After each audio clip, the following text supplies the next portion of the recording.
जंतर मंतर पर आमरण अनशन पर बैठे सोनम वांगचुक के हटाए जाने के बाद दिल्ली पुलिस से नाराज बीजेपी के कार्यकर्ता और संस्थापक पोस्ट करते हुए बीजेपी ने कहा अभिजीत जिसके अनिश्चितकालीन भूख हड़ताल क्या चल रहा है देश में आजकल। जंतर मंतर पे हम लोगों प्रोटेस्ट कर रहे हैं पिछले 25 दिन से और काफी बच्चे अराउंड 30 बच्चे भूख हड़ताल पे हैं और जो हमारे सोनम वांगचुक जी हैं वो भी भूख हड़ताल पे हैं। तो ये किस वजह से हम कर रहे हैं वहाँ पे, ये इसलिए कर रहे हैं क्योंकि हमारे यहाँ पे नीट का पेपर और बहुत सारे पेपर लीक हो चुके हैं। कम से कम पिछले 8 साल में 85 से ज्यादा यानी कि 85 एग्जाम से ज्यादा लीक हो चुके हैं और लीक का मतलब ये है कि वो बेचे जा चुके हैं, बेसिकली वो पैसों में खरीदे जा चुके हैं। तो अगर हम चाहते हैं कि एजुकेशन सिस्टम सुधरे और अकाउंटेबिलिटी ले, जो लोग बैठे हैं शिक्षा व्यवस्था को देख रहे हैं जिनके बस के नहीं हो रहा है कि वो एग्जाम सही से कंडक्ट करा सके, हमें उनका रेजिग्नेशन चाहिए। तो फिलहाल जो हमारे शिक्षा मंत्री जी है धर्मेंद्र प्रधान जी, वो पेपर हमारे सही से ऑर्गेनाइज नहीं करवा पा रहे हैं और उनके रहते पेपर लीक हो रहे हैं। तो उसके लिए ही हम वहाँ पे धरना प्रदर्शन कर रहे हैं। तो हम चाहते हैं आप लोग भी हमें ज्वाइन करें, क्योंकि हम पिछले 25 दिन से सरकार को ये कहने की कोशिश कर रहे हैं कि ये चीजें गलत हो रही हैं और अगर कोई इंसान एग्जाम कंडक्ट नहीं करवा पा रहा है जो कि उनका मेन काम है, तो उनको हटा के आप किसी और को उस पोजीशन को दे दीजिए, मतलब उनका हमें रिजाइन चाहिए। तो वो ये नहीं कर रहे हैं, तो उसी चीज को हमें सुनाने के लिए उनको, क्योंकि वो सुन नहीं पा रहे हैं, तो हम संसद जा रहे हैं 20 तारीख में यानी कि 20 जुलाई को 9 बजे जंतर मंतर से। एक बार गलती होती है, 2 बार गलती होती है, लेकिन 5 सालों में 85 बार गलती हुई है और कम से कम 90 बच्चों ने सिर्फ नीट के लिए आत्महत्या की है। तो मतलब ये सीधे तरीके से एक मर्डर है कि आप पेपर लीक कराओ और उसके बाद बच्चे डिप्रेशन में आके अपना खून कर ले। खुदकुशी कभी खुशी से नहीं होती है, सिर्फ और सिर्फ टेंशन की वजह से होती है, उस शोर की वजह से होती है जो उसके सर में चल रहा होता है। और 16 और 17 साल के बच्चों से आप क्या समझते हैं कि वो कितना प्रेशर झेल सकते हैं। अब आप एक चीज सोचो ना, हम लोग क्या कर सकते हैं, हम सिर्फ एग्जामिनेशन की तैयारी कर सकते हैं। हमारे माँ बाप अपनी जमा पूंजी हमारे ऊपर लगा सकते हैं, वो उन्होंने किया। और उसके बाद भी अगर हमारी जो शिक्षा व्यवस्था है वो सही से एग्जाम कंडक्ट नहीं करवा पा रही है, तो वो किसका फेलियर है। हम यहाँ पे सब बैठे हैं, अगर हम ऑफिस में काम कर रहे हैं, suppose we are not able to do our work, suppose उन्होंने कुछ काम दिया, एक बार हम फेल होता है, 2 बार फेल होता है, this is not 1 time, this is more than 85 times happen, so it is not a mistake. ये मिस्टेक है ही नहीं है, ये आपकी आदत बन चुकी है कि आप उस चीज को रिपीट करते जा रहे हैं। तो उस चीज की जवाबदेही तो आपकी बनती है, बिल्कुल बनती है। और बच्चे आप यहाँ पे सुसाइड कर रहे हैं, क्या बच्चे सुसाइड करने के लिए बने हैं यहाँ पे, और सिर्फ इस कारण की वजह से कि उनका पेपर सही से नहीं आप कंडक्ट करवा सकते, तो इसकी जवाब सर डर बनेगा लोगों के अंदर।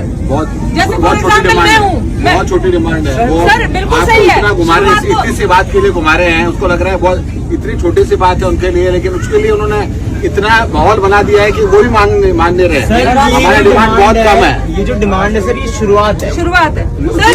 जो धर्मेंद्र प्रधान तो खिलौना कुछ भी नहीं, उसके पास क्या सामान है, सारा सामान सरकार है। हम बोलते हैं ना, बूंद बूंद से सागर बनता है। एक स्टेप रखेंगे, एक स्टेप उसके बाद दूसरे स्टेप शुरुआत है। इतना दम से अपन कर रहे हैं कि उनको लगे कि एक जो वर्ड हम कह रहे हैं ना धर्मेंद्र प्रधान की सिवा तो कुछ भी नहीं है, मजाक है सरकार के लिए। ये शुरुआत है सर, इसी के लिए हम आप सबसे रिक्वेस्ट कर रहे हैं, आप लोग आइए, हाथ जोड़ के निवेदन कर रहे हैं कि 20 तारीख को सभी दिल्ली वासी यहाँ पे जितने भी बैठे हुए हैं, जो दिल्ली से भी नहीं है, अरे एक बात तो बताओ, देशवासी आप सबको आंदोलन के लिए संसद मार्च हम कर रहे हैं सुबह 9 बजे, आप सबको आना है 20 को। अब एक चीज बताओ, हम उस दिन का इंतजार कर रहे हैं कि हमारे घरों में हमारे बच्चे जब सुसाइड करें, उनके ऊपर बात आए तो हम बोलेंगे। गलत तो गलत होता है ना। अब ये एक स्टेप है हमारा कि अगर कुछ चीज गलत हो रही है तो उनको हम ये जताएं कि आपको अकाउंटेबिलिटी लेनी पड़ेगी। कोई लोग हैं आपसे सवाल पूछने के लिए, ऐसा नहीं है कि आप गलती करते जाएंगे करते जाएंगे करते जाएंगे। More than 85 times you will do the same mistake and we will just sit like that. It is not going to happen, you have to resign. ऐसा अब आप आके बात भी नहीं करते हैं स्टूडेंट से, आपको फर्क नहीं पड़ता है कि बच्चे मर गए हैं। दूसरी ये बात होती है कि आप अपनी गलती भी नहीं मानते, प्रेस कॉन्फ्रेंस में बोलते हैं हमने तो नीट का री एग्जाम करा दिया। भाई साहब, री एग्जाम कराने से क्या स्थिति ठीक हो जाती है? और आप लोग री एग्जाम भी बोल रहे हैं कि भारतीय का वायुसेना जाके एग्जाम पेपर दे रही है। तो क्या इतनी भी इनके में जिम्मेदारी नहीं बची कि देश का जो एजुकेशन मंत्रालय है वो अपने बच्चों का एग्जाम सही से करा पाए? और सबसे बड़ी बेशर्मी ये है कि जिस दौरान हम धरने पे बैठे हुए हैं उस दौरान भी पेपर लीक हुए हैं। जैसे फॉर एग्जाम्पल टीईटी का एग्जाम किसके लिए होता है? जितने भी लोग अध्यापक बनना चाहते हैं, टीचर बनना चाहते हैं, उसके लिए वो एग्जाम होता है। तो आप ये बताओ, जो लोग पेपर खरीद के टीचर बनेंगे वो क्या भविष्य शुरू करेंगे? नींव ही अगर आपकी सड़ जाएगी, आपका बच्चे को एजुकेशन सही नहीं मिलेगी तो क्या मिलेगा? आपको लग रहा होगा अरे नीट का पेपर लीक हुआ है, हमारा क्या जा रहा है? नीट से क्या बनते हैं? डॉक्टर्स बनते हैं। एक दिन जब ये झोला छाप डॉक्टर जो पेपर खरीद के डॉक्टर बनेंगे और आपका ट्रीटमेंट करेंगे, आपके ऊपर भी इम्पैक्ट जाएगा। So don't feel like we are just intact, हमें कोई फर्क नहीं पड़ता। It's not like that, you have to understand the depth of the thing. Education is our basic thing, basic necessity. वो भी अगर हमें नहीं मिल रही है तो ये बहुत बड़ा फेलियर है हमारी सरकार का। तो इस चीज के लिए हमें सबको साथ आना पड़ेगा। और ये देश खाली हमारा नहीं है, आप सबका भी है। सबकी आपकी ये दायित्व बनता है कि आप 20 जुलाई को आप 9 बजे सुबह जंतर मंतर पहुंचे। वहाँ से बिल्कुल शांतिपूर्ण तरीके से, जैसे गांधी जी को हम लोग मानते हैं, उस तरीके से हम लोग मार्च करेंगे संसद तक, जिससे कि वो लोग हमारी बात सुन सके, हमारा दर्द सुन सके।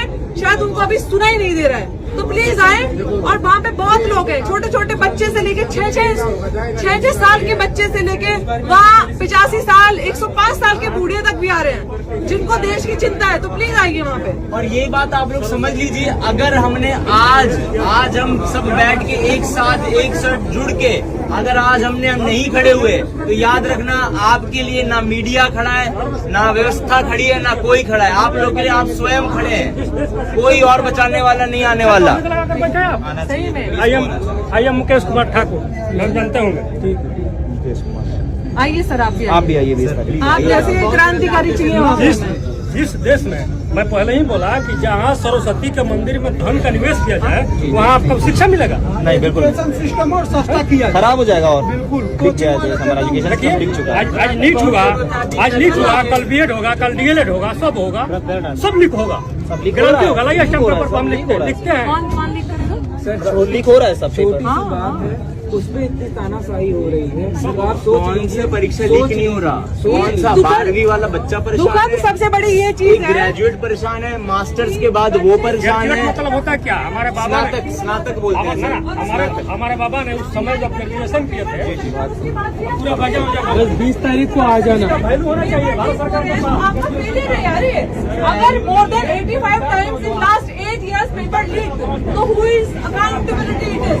And you are not taking the accountability. That is the thing. Accountability. आपको अगर मेरे से कुछ गलती हुई है, मैं suppose I am working in a organization in a company और मेरे से काम नहीं हो रहा है 1 बार 2 बार 3 बार, तो मेरी जवाबदेही है कि नहीं है कि मेरे से काम नहीं हो रहा है? तो अगर आप 85 बार पेपर लीक हो चुके हैं आपके रहते हुए, तो क्या करना पड़ेगा? आप उस चीज को छोड़ दीजिए, आपके बस में नहीं है। Just resign from that position. और कोई जो बंदा हमारे पास आप आइए और आप एग्जाम दवाइए, कोई दिक्कत नहीं हमें।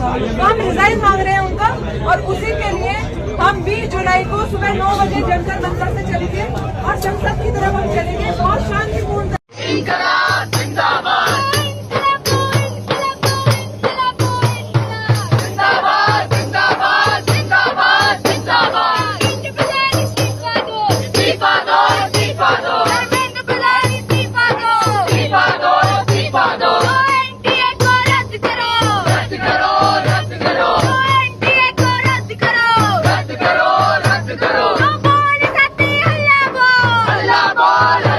सोनम ने ये पूरी भारत और दुनिया को पता है कि पिछले 4 सालों से वो पीसफुल प्रोटेस्ट ही लीड कर रहे हैं। वो हमेशा गांधीयन वे अडॉप्ट करते हैं और पीसफुल प्रोटेस्ट करते हैं। बहुत वो तहजीब से बात करते हैं, चाहे वो होम मिनिस्ट्री को कुछ दरख्वास्त कर रहे हो या प्राइम मिनिस्टर मोदी को। उनकी जुबान में कभी भी आपको गलत वर्ड या कुछ नहीं सुना होगा। This is one reel I wish I didn't have to shoot, quite honestly. It's been a black day for everybody in India, across the world. You know what I'm talking about.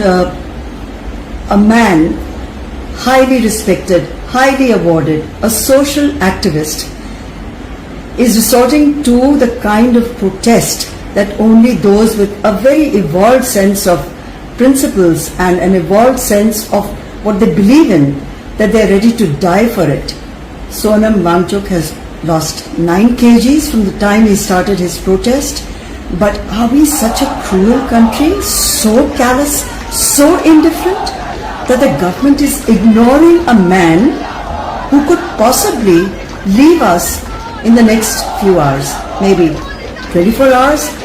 Some of the doctors are saying 48 hours, but we still don't want to climb off that high horse and go there and persuade him to break his fast. What's wrong with us? And if you are one of those who's keeping quiet, remember, silence is complicity. What can any of us do? Not everybody is an activist. I'm not an activist. So when I hear comments, especially on Instagram, like, oh madam, you finally woken up, I really feel like saying, really, what are you doing? Well, who are you to tell anyone to wake up or not wake up or keep quiet? If a point has reached in our democracy where citizens are afraid to name names and to speak the truth, then something is very wrong. Think of the 2.3 million young students who appear for the NEET exam. Think of their parents. A lot of them give up so much so that their kids have a shot at a better life. What do we do to them? We cheat them of a fundamental right to a better life and an education that's transparent, a competition that is transparent. And the man, that minister, how dare he? And he gets away with it? Nothing happens to him? His bosses keep quiet and pretend all is okay at Jantar Mantar? No, it is not, sir. It is not okay till someone goes there and apologizes and the minister resigns. And for those who feel that there are only 3 idiots around, no, let me tell you, if something happens to Wangchuk, revered and worshipped by millions of young people, desh ke bacche look up to him. There will be more than 3 idiots who have to pay the price for what is going on in the country. And if you also think that your silence is okay, sorry, it is not. If you have a voice and if you have a spine, this is the time. Speak up and don't advise other people what they should be doing, okay? Everyone does what they want to do. You go do your bit and then talk. But meantime, prayers for him.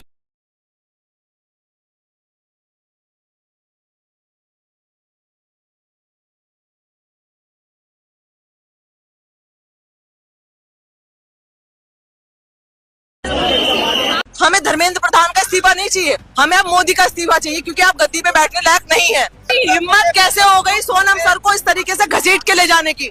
आपने उनको लपेटा है सफेद colour के कपड़े में, जैसे लाश को लपेटते हैं, और आप घसीट के लेके गए हैं। इतने नपुंसक हो गए हैं आप, इतने डर गए हैं, इतना खौफ है आपके अंदर, बच्चों से डर लग रहा है अब।